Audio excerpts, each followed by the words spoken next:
has an MBA and a bachelor's degree from California State University in finance. Alright, please welcome me and join me in welcoming Lani and Hobson.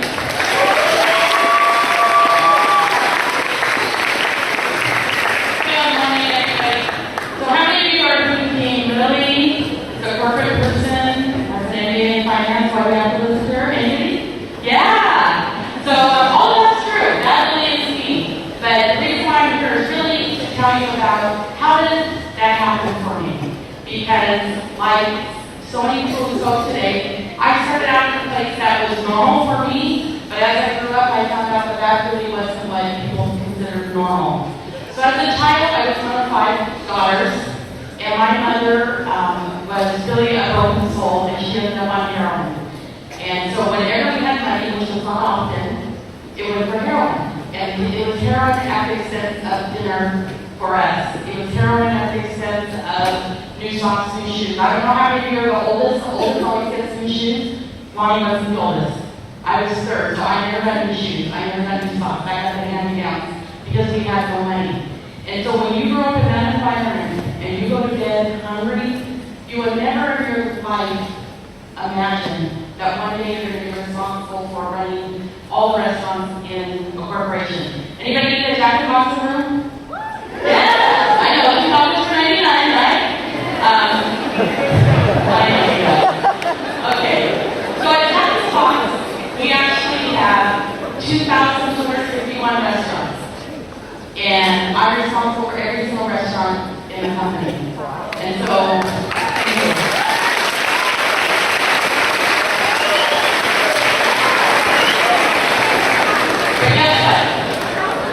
I didn't start out responsible for 2,251 restaurants.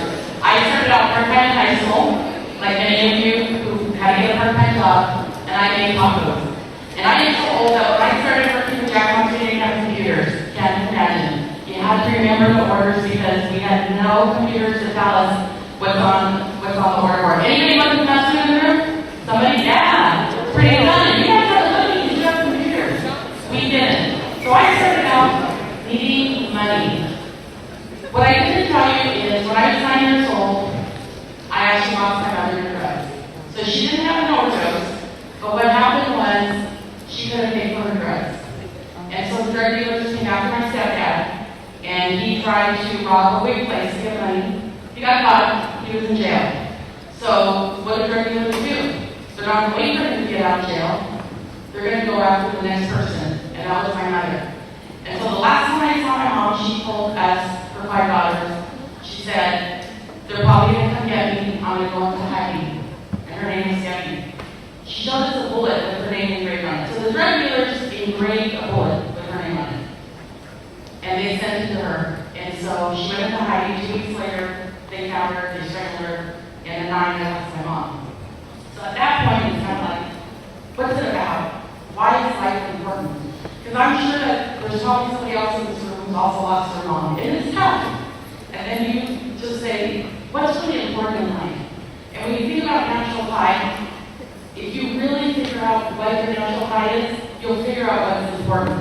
So for me, one of my natural highs is dancing. I will promise you I'm not going to dance in front of you because unlike Laura, I do not take dance lessons. I am self-taught, which means I should not dance in public. But I dance in my car, so if you ever see me driving, I'll probably be dancing. But I get up in the morning, I dance along, blow dry my hair, my husband comes in and says, what are you doing? I'm dancing. And then my other natural high is people. It's helping people. It's inspiring people. Because what I found when I was growing up, I really thought I was the only one who lived that life. I really thought I was the only one who ever went to bed hungry.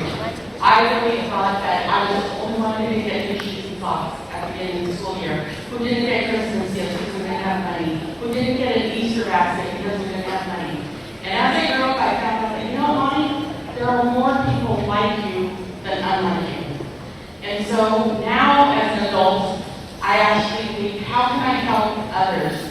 So it's not often that I actually get up in front of strangers, not that you guys are strangers, you are strangers to me, and I share my story. But I share it because I want everybody to understand that it doesn't matter where you come from. When Louis shared his story, when Reggie shared his story, those are powerful stories. And we can all identify with somebody's story. When Laura shares her story, it helps us understand what does the future hold. Because we all have a story. Everybody in the room has a story. My husband has a great story. He grew up with mom and dad and never had any issues. That's a great story. It's not my story. And he can't even imagine when I tell him stories. He can't imagine what it was like for me as a child when my mom would come into the room and say, Mommy, your turn to come and tie the rubber syringe on my arm so she can shoot up her heroin. So here I am, a 7-year-old girl, crying, tying the rubber around her arm so that she can shoot up her heroin. It's unimaginable to him, but it was very, very real to me. When we didn't have water, we didn't live in the country, we lived on a farm, but we couldn't get water though, because heroin came before water. So we didn't have water, so guess what? We stole water. And my sister might be realizing, what did you do? Go get heroin buckets? No, in the middle of the night, my mom would wake us up, and we'd go next door, take their water hose, put it through the window, and fill our toilets, fill our bathtub, and fill our sinks so that we would have water. Those are stories that made me feel really good as a child. Those are things that embarrassed me. Those are things that made me want to just shrink into myself and hide. But again, I realized that other people have those stories. Other people have stories that make mine look like it was a good story.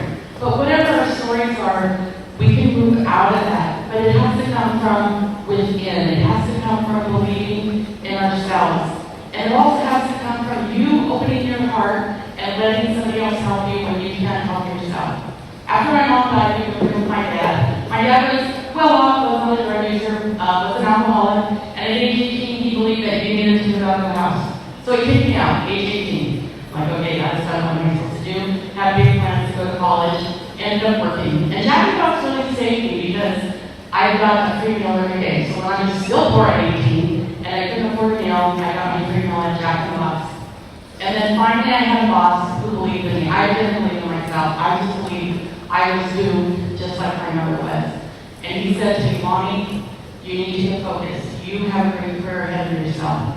And for whatever reason I believed in, and I think I believed in because I was so broken. And so I started working hard. And finally at age 30 I went to college, and I got that bachelor's degree, and then I got a master's degree, and it's in finance, so yeah, I became that, corporate person. But I didn't start out like that. And so when I come and I share my stories with you, I want you to think about what's important to you, what's your natural high. So we're going to have a natural high that's a hobby, and that's great. But then we're also going to have a natural high that's a passion that will propel us forward, that will help us get through some of the toughest times of our lives. I like words. I actually like numbers better, but I do like words too. My favorite word in the English dictionary is the word believe. Because you have to believe. You have to believe in yourself. You have to believe in others. You have to believe that there is good out there. Because if you don't believe, it's really easy to fall into all the negative stuff that's around us. We all have negative stuff around us. I still have negative stuff around me.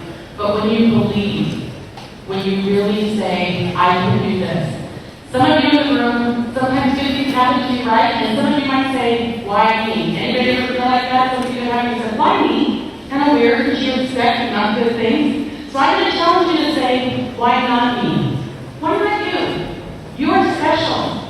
You are incredible. You have to believe in yourself. And I have that point now. So when good things happen to me, sometimes my first mindset is, why me? And then I look around and I say, why not me? Why not the girl from Oakland, California, that's where I grew up, in North Cal? Why not the girl from Oakland who grew up poor, who really didn't know what a good life was, that had a normal life because that's all I knew? Why not me? Why shouldn't I allow the good things to happen to me and for me? And then I will always pay that forward to somebody else. I would always try to help somebody else find their maximum potential. So I really appreciate you allowing me to come and spend some time with you. I hope that from what you heard at the beginning of the intro, the corporate person turned out okay. It's really been great for me to see you. I think I might be getting nervous, that's okay. But I'm just going to leave you with a couple thoughts. One is really adopt the phrase, why not me? Second is find your natural high. And don't be embarrassed about whatever that natural high is, because it is your natural high. We all got gifts. We all are blessed with something, and they're all different. So find your natural high and live it. And the third thing is believe in yourself. Thank you guys.